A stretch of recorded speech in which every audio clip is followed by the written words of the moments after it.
morning, Good. governor. Cheerio. Cheerio. Good morning.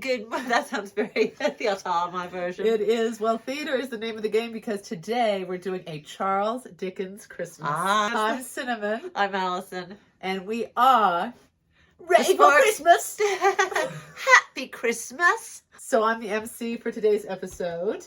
And we're doing sort of a Charles Dickens Christmas. Earthquake. Earthquake. Teddy bear quake. Oh. Teddy. Max is where he should be, and then we this got one. Teddy is Right playing with the base, tripod. He is very challenging. They've never been on this side of the desk. This is a little peek. We got notes and such. Oh. What's the kerfuffle? He's answering What's you. the kerfuffle? Well, he's mine, though. He's mine. You wouldn't know it from the way Allison tries to. Ow. Hands off my dog. If you could. If you could. I don't like to be on camera. So it's a Victorian Christmas, and which that actually goes in very well with the bunting that you did this year. Allison did our mantle design for November. Well, you're doing the new year. I wonder December. what will it be? What could it be? All right, so I thought I would start this episode with some fun facts. I don't want to. Sorry. I don't want to interrupt. You did though. Do you smell a gas leak? No. Do you though? Oh, never mind. Okay. So. Attempt number 47. So I have some fun facts I thought I would share that I learned about A Christmas Carol and see, sort of your reactions, responses to some of these facts. I think they're very interesting. I think you'll find them interesting as well, guys. The first one is Charles Dickens. Well, so it took him 6 weeks to write, and only 6 weeks to write Scrooge? Well, 6 weeks. So you have the same reaction they kind of try to hit it with, where it's 6 weeks.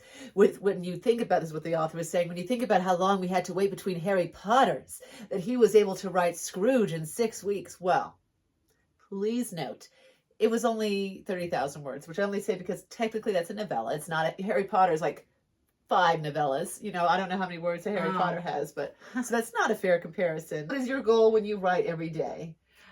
3,000 words was what So he was writing less than 1,000 words a day. Okay. Do you know what I'm saying? Well, I finished a novel in 2.5 weeks once. Yes, but it was more than 30,000 words. It was 60,000, 62, whatever. So I'm just saying, whoever wrote this saying he finished this in 6 weeks, I'm saying that was a fairly comfortable pace. Let's not, Well, I think what's probably shocking is not measuring the words and the speed, but that he took 6 weeks of his life and finished a book because people get distracted. Well, it's more a down. novella. Another fact about A Christmas Carol, is there have been over 20 film adaptations.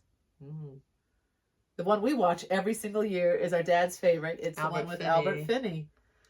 Have you seen any other versions? Well, I know there's the one that always comes up, like on Prime, I think it, like when you plug in Scrooge with the little, it looks like a little white-haired man with his little crotchety expression. He's a famous actor too. Is he really? He doesn't look familiar to me. I always skip past it. Something E. Scott, the old one? Oh, maybe. Or the younger version. It looks like it's a black and white one that's been colorized. Yes, that one I think is considered a classic. It's got I've never seen that one. No. And there's also the one with the guy from like Star Wars or something, and he's Oh, really? Yes. Well, no, he plays the ghost. Or is that the the bald guy. Yeah.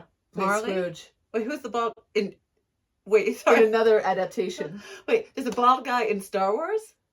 Star Trek, sorry. Star Trek. Oh. I get them, they're interchangeable, really, wink, nudge. Okay. Not really if you're into that, but I well, now, yeah. Uh-oh, don't come for me, please. I've unleashed the whatever creature it is. I think the Kraken. Wookiee, the Kraken. I think the Muppets Chewbacca. The Muppets have a version, do the they? Muppets do, and I've seen the Everything Goes Wrong show has one that's hysterical. I mean, are they counting all of those? Well, do you know within the first year that it was written, there were already 6 rival productions of it? Well, do you know that the Muppets, their version is considered one of the most award-winning, like Oscar? We'll have to. What? Was that a dream I had? Wait, the Muppets one is considered. That might have been a dream. Wait, I remember vaguely as I'm saying it, I remember being in a dream and thinking, and the Muppets were getting all the awards. Cut that off. That's so bizarre. The Muppets version of Scrooge is the most award-winning of film of all time. That was a dream I had. Never mind. Okay. When you think of a catchphrase from Scrooge, what catchphrase do you think of?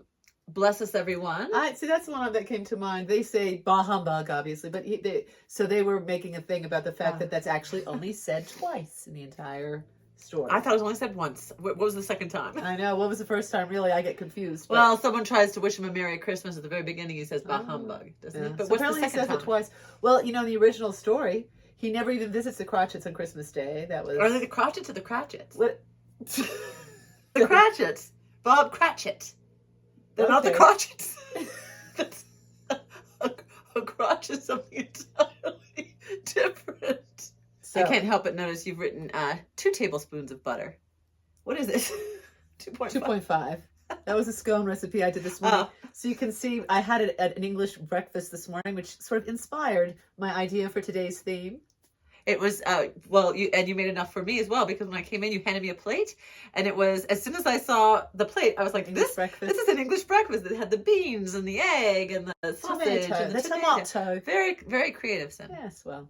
All right, without further ado, Alexa, what is the weather today? The current weather is 50 degrees Fahrenheit with clear skies and sun. Today's forecast has lots of clouds, with a high of 53 degrees and a low of 24 degrees. All right, time for words of the day. Words of the day. Words of the day. What do you say? We got dance moves now. It's almost like the Macarena.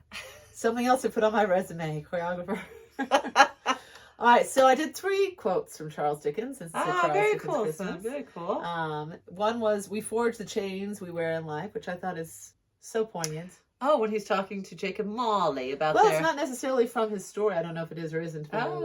Fit. But yeah. I was thinking we do forge the chains, because I think the older I get, the more I realize that we are the biggest obstacle to the things we want to do by the sort of the restraints that we choose to succumb to or choose to acknowledge. Whereas if we were just bold and brave, there's a lot more available to you if you just take those chances. I like that. So, no one is useless in this world who lightens the burden of it to anyone else. Oh, that's actually from... It's beautiful. Yeah. And then finally, if there were no bad people, there would be no good lawyers. Oh. Shout out to our lawyer friends. Shout out to our lawyer and our cousin who's a lawyer. So. All right, Allison, did you have a little wildlife watch for us? I Take do. It away. Wildlife watch. Wildlife watch. Watch it. Watch it.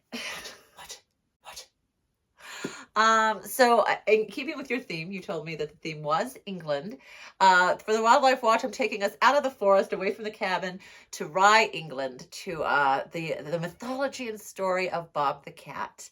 Bob the Cat was considered half ghost, half feline, could be spotted around the town. Did I make that up, or wasn't he half ghost and half feline? Your laugh made me think I've never heard anyone say that, but really? I think that's very clever. Oh, okay. Well, I know that because supposedly he lived longer than a cat should and was often spotted around the town of Rye with a little bobtail, a feral cat, really. The town took turns leaving food and saucers of milk and water out for him, but he didn't have an owner per se.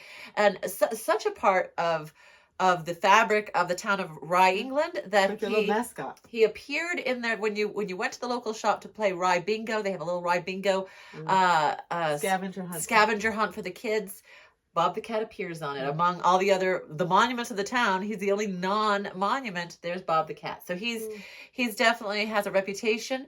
I'm using past tense, you may notice, because even though Bob had lived decades longer than most cats do, he has not been spotted by us, and we haven't been in England since 2019. So I'm just going to guess. I'm going to use past tense. He's gone to greener pastures. Well, that's the story. That's the Wildlife Watch, is Bob the Cat in Rye. Speaking of greener pastures, you also have a story that happened with one of the little sheep you found during a visit. I do. Because one of the things you do, especially when we would go in lambing season, is go. Well, even when you don't go lambing season, you take country walks. Yes. You go over stiles and hop over people's backyard fences. There's no private property. That's what we were told, but that was also what we were told so many years ago. That now I wonder if they do have private, because now you do it. Change that law. Laws change. We're told that by an American, and Americans always stretch a little bit of the laws, don't they? Anyway, not all Americans. We've been walking through people's backyards and over there through their driveways, following little maps through their living rooms, out their back door, kitchen door, but borrow their car for a little bit. But we're following country walk. You get these little country walk maps, and you sort of decipher them. They're like turn left at the 2 donkeys and turn right at the big evergreen and that kind of thing. And they actually do that. And so when you come, when you have an outdated map and there's donkeys have come and gone. You're like, well, where do I turn left? Well, you're with the like, it must donkeys be in on this here?" living room.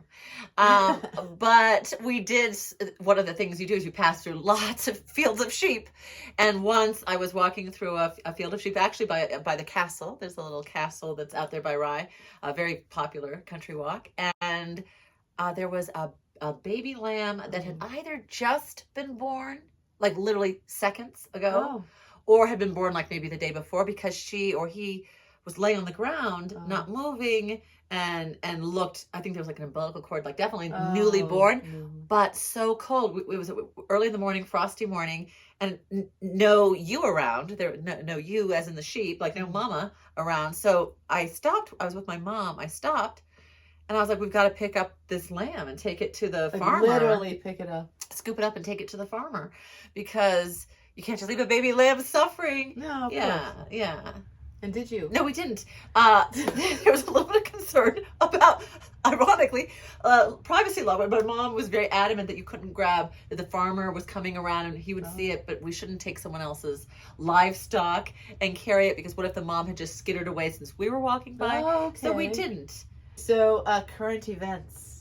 Current events. Current events. If you like your raisins, you'll like current events. Which is very British, currents are. That's what they put in their scones. Oh, they're yum yum. Very good. So for today's current events, I just wanted to acknowledge that it was around this time in 2019 that we took our last mom, daughter international trip to Rye with mom for her birthday in 2019, before the pandemic. So here are some pictures from that trip, and this little village that we go to in England has a Christmas festival, and they have competitions, and they have little stalls, and they have performances, and they have people dressed as Charles Dickens, Victorian era village goers who walk through town in a parade, and so that's where we spent Christmas in 2019. Well, all right, and next, last but not least, time for show and tell. Show and tell. Show and tell. Show and tell. If you would hand me that box next to you, Cinnamon, that is where an unboxing. That's where I put the show and tell. We're doing another unboxing. This is courtesy of our Aunt Kathleen. Aunt Kathleen. So this is my segment. I just wanted to say, the last time we did the unboxing, Cinnamon was in LA. Perhaps you saw that episode. It's the only long distance episode we've done. Cinnamon was in LA. I was here, and she was very anxious. At Thanksgiving, we were given boxes and boxes of the David Winter cottages from our Aunt Kathleen, which I actually collect and adore. So I'm so grateful that Aunt Kathleen was thoughtful enough to gift us her collection. And I collect these as well. In fact, we have the exact same number in our collection, 1. So what are you playing? No, what you don't realize is every time I go to Rye, I go to my little antique shop that's on their Mermaid Street and specifically look for, it might not be Mermaid Street. And this might be something you're not aware of. It might be Trader's Passage. I often What's like that street where the mint is? You know what I love to do? I love to look online at puppies. That doesn't make me a rescue organization. So just the fact that you like to look for them, Awesome. You still only have 1. All right. Have you opened this? No. Oh, it looks open. No, well, I mean, Reach in there, Sin. It's been This open. one's quite large. I thought it would be Oh, several. dibs. It's just 1. We don't do dibs. Unless you're Look saying dibs. at Whoa. That is like what I love about the David Winter Don't drop my cottages. cottage. They are, like, if I could shrink myself, if I could just, I'm trying to hold. I don't want to go too far. Let me just, if you could just, like, go for 1 second. It's like what I would live in if I could. Oh. Allison, Well, that's yours. Allison, if you really, could you let go for a second, just so I can, like, just so I can show it to them for a second. If I, no, literally. So isn't that lovely? And isn't that the kind of house you just love to live in? That's so beautiful. I'm going to put it very carefully. Allison, I had to wrap it. We'll see you on Friday for Fun Friday. In the meantime, Thinking of you, Love Bug. I even wore my Christmas tree earrings for you, Love. Love Bug, I am wearing my hot chocolate earrings. Love. Do unto others as you would have them do unto you. We'll see you for Fun Friday.